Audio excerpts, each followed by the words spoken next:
Bom dia, senhores.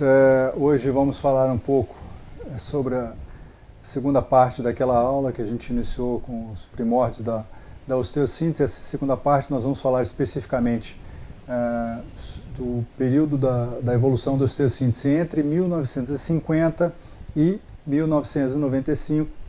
Nós podemos denominar essa era como era da divulgação do conhecimento sobre a osteossíntese. Lembrando, o que tinha acontecido até 1950?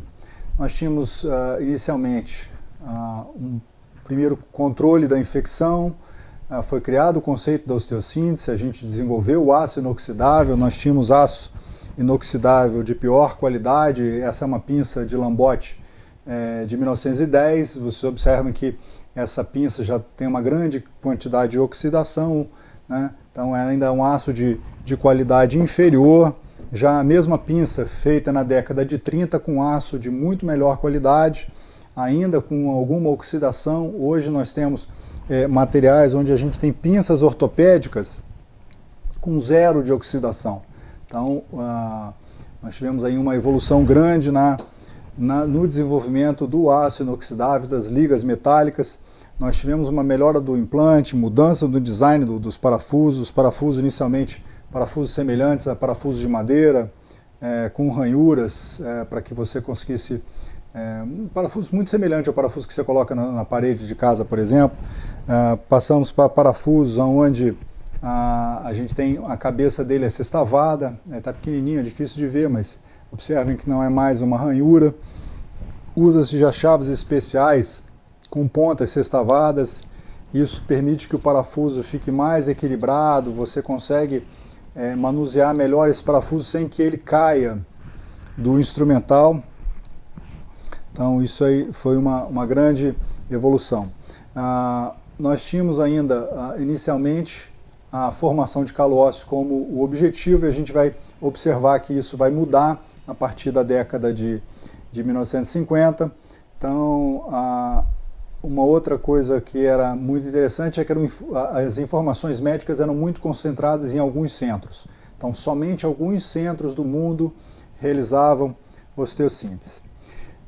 Nesses 45 anos, a gente vai observar que a gente vai ter uma polarização entre colocação de placas e colocação de hastes, uma síntese biológica com hastes intramedulares e uma síntese rígida com o uso de placas. As placas tiveram um desenvolvimento grande através do grupo AO. O Maurice Miller visitou o Robert Denis, que tinha publicado no ano anterior o Théorie et pratique de l'osteossíntese, onde ele mostra que você pode fazer uma osteossíntese rígida, sem formação de calócitos, se você botar compressão entre os fragmentos. Ele volta à Suíça, junta outros 3 autores e funda o grupo AO. Nós temos do outro lado as hastes, algumas repercussões no mundo em relação à haste intramedular, principalmente de pessoas que tinham sido operadas durante a Segunda Guerra. Uma reportagem, por exemplo, do Times mostrava um soldado que tinha sido tratado por cirurgiões alemães e que tinha voltado a andar sem mancar. Algumas dessas hastes a gente vai ver que acabaram sendo copiadas. Mas elas já tinham ainda alguns problemas de design. As hastes eram fundamentalmente hastes retas. Essa é uma haste original de Cuntia, essa aqui da década de 60, exatamente igual a que se fazia na década de 40 e 50, onde você tinha que colocar uma haste absolutamente reta dentro de um osso curvo, por exemplo, que é o fêmur. Isso apresenta uma dificuldade técnica, não se fresava ainda o fêmur, então isso acabou, de certa forma, dificultando a colocação. Nem todos os serviços compraram essa ideia. Esse autor, o Macausland, ele retirou uma haste de um piloto que tinha sido operado por cirurgiões alemães, ele copiou essa haste e implantou num paciente em Boston. Nos anos seguintes, alguns autores relataram uma série de complicações com o uso de hastes intramedulares, e o desenvolvimento das hastes intramedulares não foi muito aceito dentro dos Estados Unidos. Somente alguns centros, Seattle, alguns locais especificamente, continuaram implantando hastes intramedulares. Muitas das osteossínteses ainda eram feitas com fios de Kirchner. Os fios de Kirchner são fios finos, foram descritos pelo Kirchner em 1910. E você conseguia, com esses fios, conseguir fazer, por exemplo, uma fixação intramedular dentro de uma clavícula, ou dentro de um rádio, ou dentro de uma una. Eram fios extremamente flexíveis, finos, com uma ponta trapezoidal. Esses fios também eram usados para que você pudesse fazer uma fixação dentro do fêmur. Você colocava um estribo fixando esse fio, e com isso você conseguia fazer uma tração longitudinal, e com isso você consegue tratar um membro de modo não operatório. Porém, isso exige que o paciente fique internado sob tração durante 3 a 4 meses.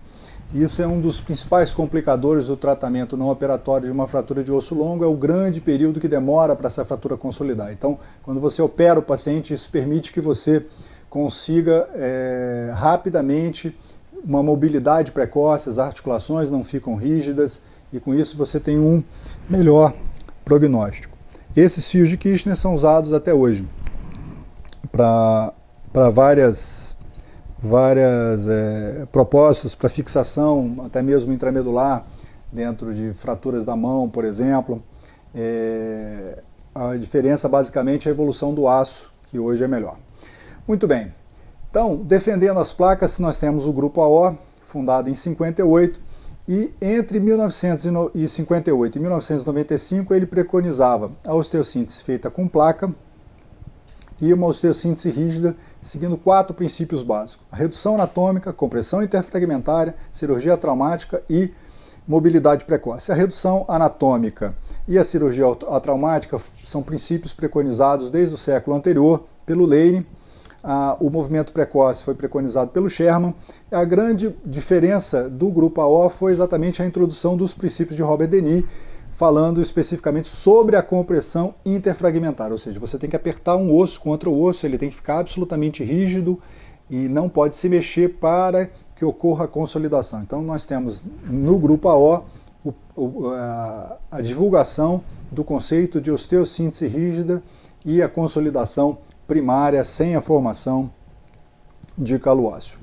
Até 1960 não se operava a bacia, isso mudou com os trabalhos de Émile Letournel, que passou a fazer osteossíntese nas fraturas de bacia, criou classificações, vias de acesso, interpretações de raio-x, e após Letournel nós praticamente vencemos a última barreira de osteossíntese, que era a osteossíntese da bacia. Até então, elas não eram realizadas, todo o tratamento era feito de modo não operatório. Muito bem, em 1965, já tínhamos alguns anos com a implantação das placas. A Maurice Miller criou um dos conceitos mais importantes, que era de quando você fazia uma osteossíntese rígida, a formação do calo ósseo é um sinal de instabilidade, ou seja, o que é uma coisa desejável na osteossíntese biológica, ela mostra-se como uma complicação quando você faz uma osteossíntese rígida. Isso muito por conta de não seguir o terceiro princípio, que é da cirurgia atraumática. Então, uma das causas era a lesão vascular, e isso acabava provocando uma dificuldade de consolidação ou uma dificuldade de consolidação ou mesmo a não consolidação, a pseudoartrose. Em 56, o Bagni fez um trabalho mostrando a possibilidade de que você pudesse fazer compressão usando uma placa sem que você precisasse usar um sistema de tração. O sistema clássico da osteossíntese era esse, usando um trator. Você tinha que fazer uma via de acesso um pouco maior, e à medida que você ia apertando essa rosca, a placa comprimia o osso, e com isso você conseguia fazer uma osteossíntese rígida. Com essa placa desenvolvida pelo Bagni, você conseguiria fazer isso usando o design da própria placa. 12 anos depois, você conseguiu... o Grupo AO conseguiu implantar esse sistema nas placas e criou as chamadas placas DCP, que são placas bem semelhantes às placas AO, as placas do BAGN, onde você consegue, usando um parafuso, você consegue que quando você aperta esse parafuso ele desliza sobre esse orifício oval e com isso você consegue fazer uma compressão interfragmentária. Em 1972 nós temos o primeiro curso AO no Brasil. Esse curso é feito dentro do Hospital Universitário Clementino Fraga Filho. O segundo é repetido em 1978. Existia uma grande preocupação em treinar os médicos na colocação de placas e na realização das osteossínteses rígidas. E nesse segundo curso AO, uma série de materiais foi deixado no hospital universitário. E com isso conseguiu-se fazer as primeiras osteossínteses usando essas chamadas placas DCP. Essas mesmas placas eram usadas em vários pacientes. Então se operava, 3, 4 meses depois esse paciente consolidava, reoperava-se o doente, tirava-se a placa e essa mesma placa ela era usada em outros pacientes. E aí nós tivemos algumas complicações de refratura. Por quê? Porque essa placa ela causa uma lesão vascular importante embaixo da onde ela fica, em contato com o osso. Para resolver esse problema foram criados alguns conceitos de dupla placa e tal, mas sem muito sucesso. Muito bem, paralelamente ao uso da placa divulgada para o mundo inteiro, as hastes intramedulares continuavam sendo usadas em alguns centros, inclusive aqui no Brasil. Os próprios hospitais, por exemplo, o Hospital Municipal Miguel Couto e vários outros hospitais usavam, e essas hastes intramedulares aqui pertenciam à Policlínica Geral do Rio de Janeiro. Eram materiais usados na década de 60, então, ou seja, vários lugares no Rio de Janeiro e acredito que em todo o Brasil usavam hastes intramedulares. Mas ainda as hastes originais descritas pelo Kuntscher lá em 1945. Na década de 70, introduziu-se um novo tipo de haste, chamadas hastes intramedulares bloqueadas, né?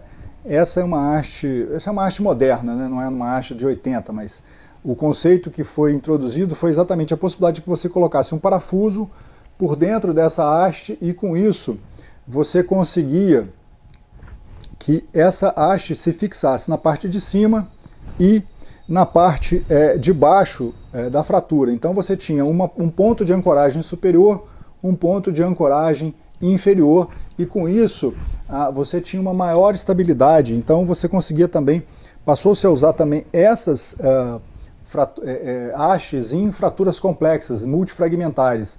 Caso você não bloqueasse em cima e embaixo, a tração muscular tinha uma tendência a encurtar essa fratura e com o uso do bloqueio você conseguiu passar a usar também isso em fraturas mais complexas, né? Uma das hastes mais divulgadas no mundo é a haste de Close-Kemp, de Estrasburgo. O design dessa haste, o conceito foi adquirido pela Hall Medica, que começou a produzir essas hastes em grande escala, e isso foi uma das coisas que mudou um pouco o conceito do uso de haste intramedular, ou seja, você tem uma grande empresa que tem representação mundial disponibilizando este material para que vários cirurgiões possam usar este material. Na década de 70, nós temos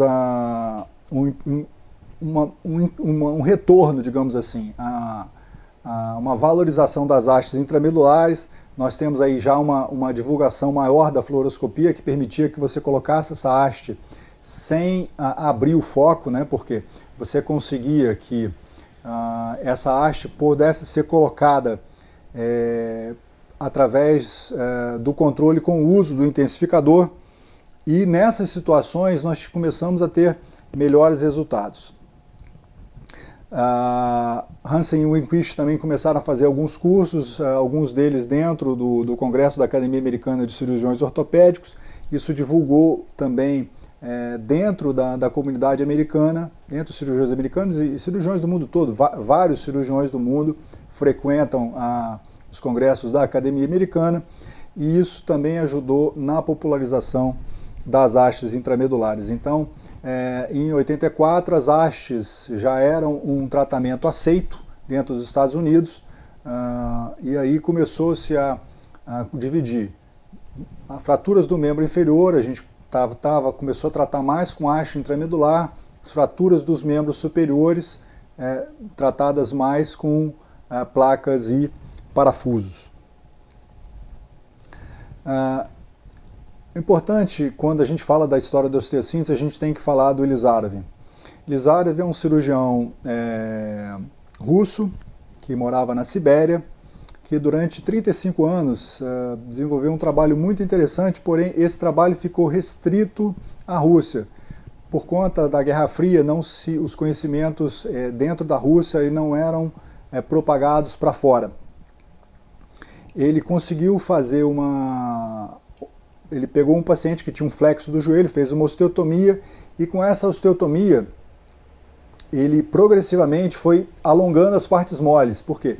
Porque o joelho estava dobrado e todas as partes moles atrás do joelho estavam muito curtadas, e ele queria que progressivamente, ele esticando, ele achou que com isso não fosse fazer uma lesão arterial naquele membro. E o que ele observou? Que, para surpresa dele, o local onde ele cortou o osso para que a pele pudesse progressivamente ser alongada, cresceu o osso. E aí ele observou que era possível fazer o regenerado ósseo. Ele desenvolveu uma série de trabalhos e começou a desenvolver materiais específicos, né? Desenvolver um fixador específico para que você pudesse usar essa técnica, esse fixador chamado fixador de Elizarev. Durante 15 anos o trabalho dele não tinha uma grande divulgação, até que ele operou o Valéry Brunel, que era um campeão mundial e recordista mundial de salto em altura.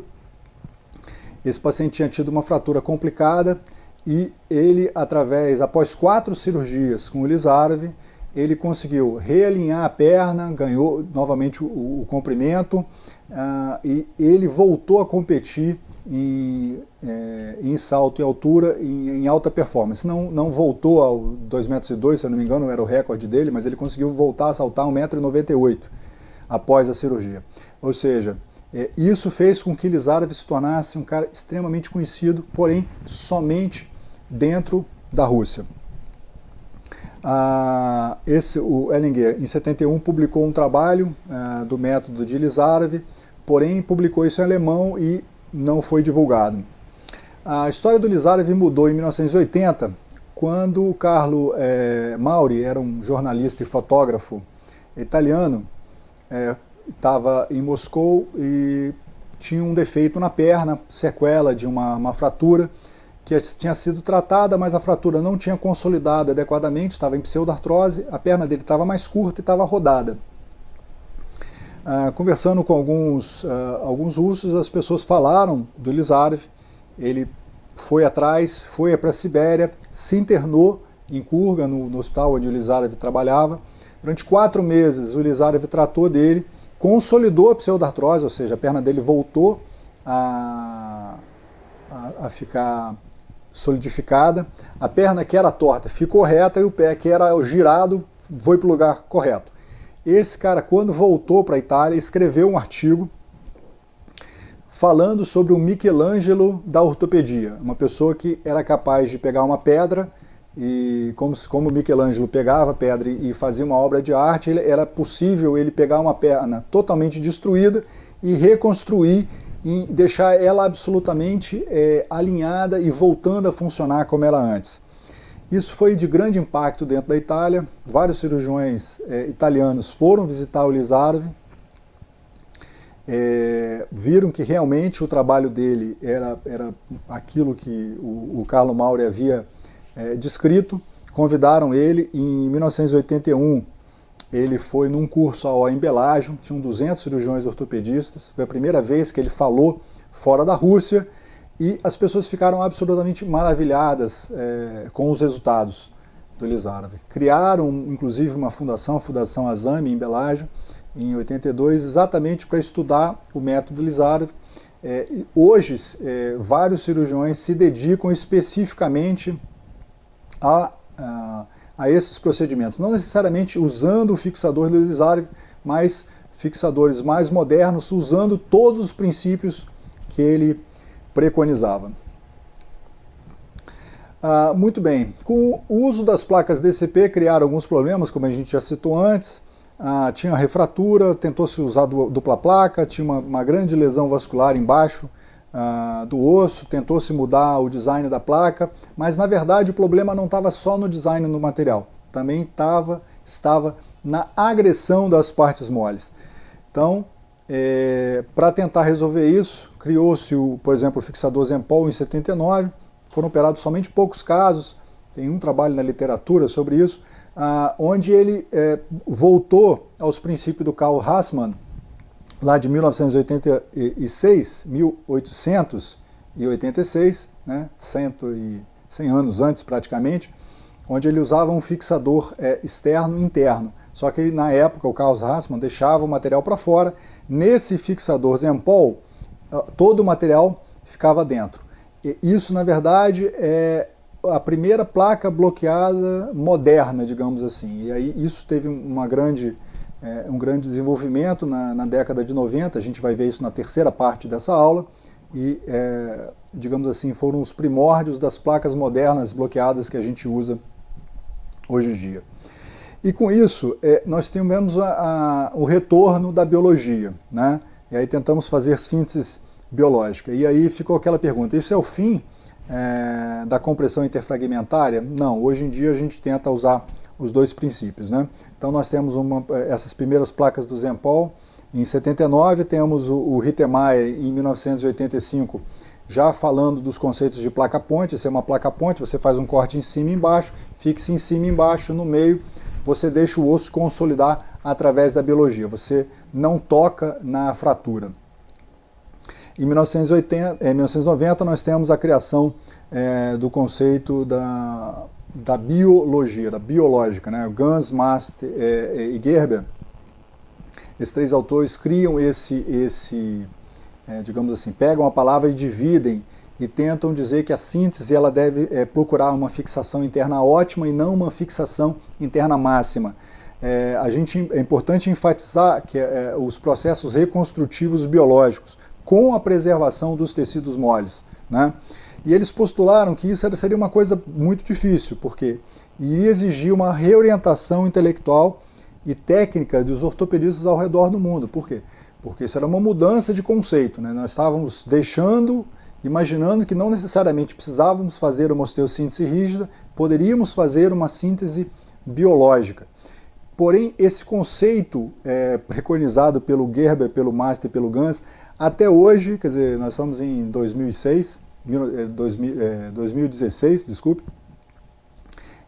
até hoje os cirurgiões ortopedistas ainda confundem esses sintomas. Às vezes usam uma placa que deveria ser usada com compressão, tentam usar ela como biológica, e às vezes essa mistura de conceitos muitas vezes faz com que uma síntese não progrida para a cura. Então a síntese biológica, ela procura você ter uma menor agressão de partes moles, ela pode ser feita com uma haste intramedular, né, uma evolução aí das hastes de Kunter, bloqueando em cima e embaixo, uma pequena via de acesso superior e pequenos cortezinhos só para entrar esses pequenos parafusos, você faz a consolidação com a formação de calo ósseo.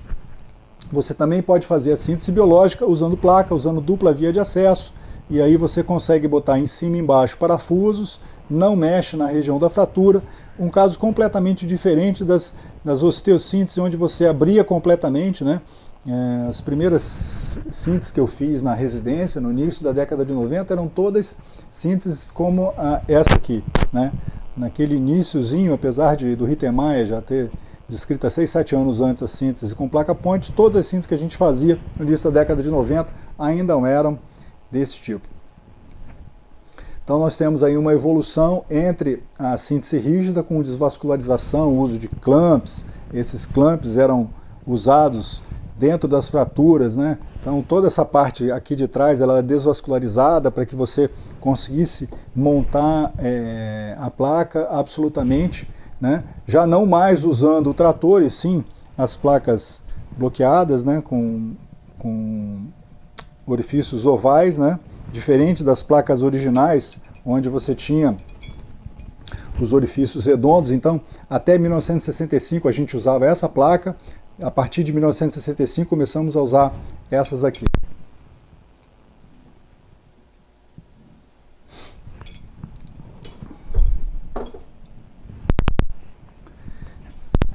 Portanto, em 1950 e 1995, nós temos um ensino sistemático da osteossíntese no mundo, graças fundamentalmente aos cursos AO.